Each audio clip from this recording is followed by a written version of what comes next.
yena o kula to yena ya musa bade yo kula to yena acha shidorai muta musha yena o kula to yena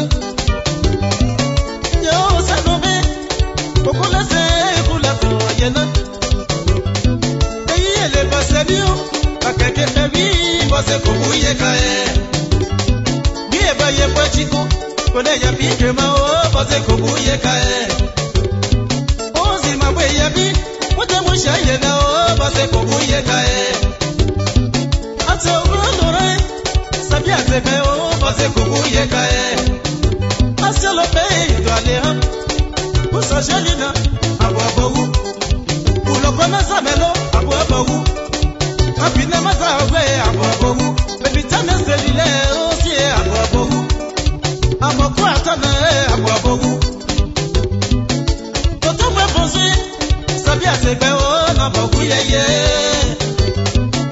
ayisa neve ye na bogu yeye ayi wotelo ti pati se base woti abo yo abepone ushaye na wati abo komanda tutedi pokola se wati abo ayi wotelo atana tole wati abo aya oje gba yewe sabi baba gwe keke asalako mule se yesa tole oje gba bi ma ti abo beye se mi home ani bo so de nene ayiyele na boku yeye yewu anye dibie wa yowu na boku yeye akayile anyi na sise mu woti abo awaso ba leze bi ko je ko me yeji babalome media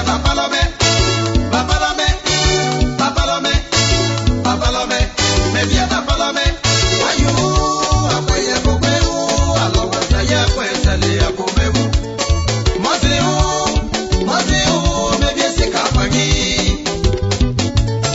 mozeu media bidega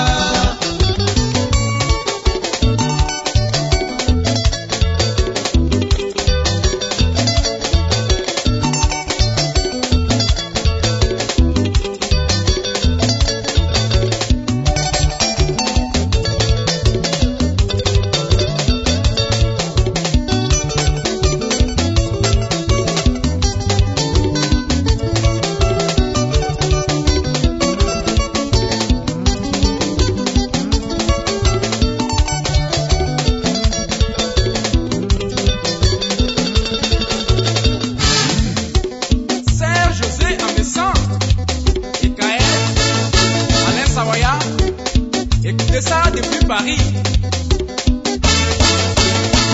Iwakesra, c'est comme ça. Iwakesra, c'est comme ça. Iwakesra, c'est comme ça. C'est comme ça, c'est comme ça. Iwakesra, c'est comme ça. Iwakesra, c'est comme ça. Iwakesra, c'est comme ça. C'est comme ça, c'est comme ça.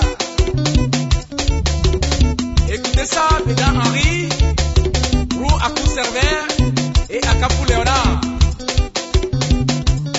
Robert Ange, la belle ivoirienne. Est-ce que vous m'écoutez? Ou soit à Beau Charlotte, on dit quoi?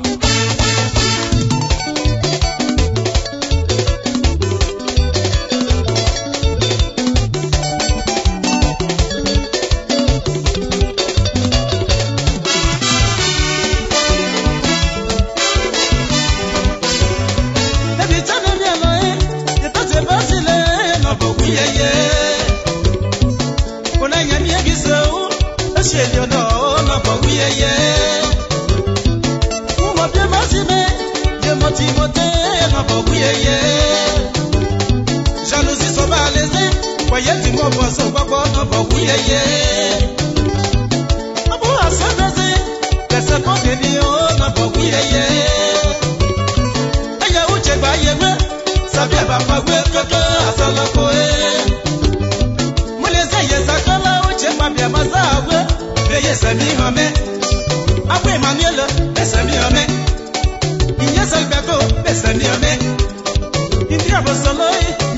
oui. Avec Dominique, laissez mieux mais. Comme mes passés en français, laissez mieux mais.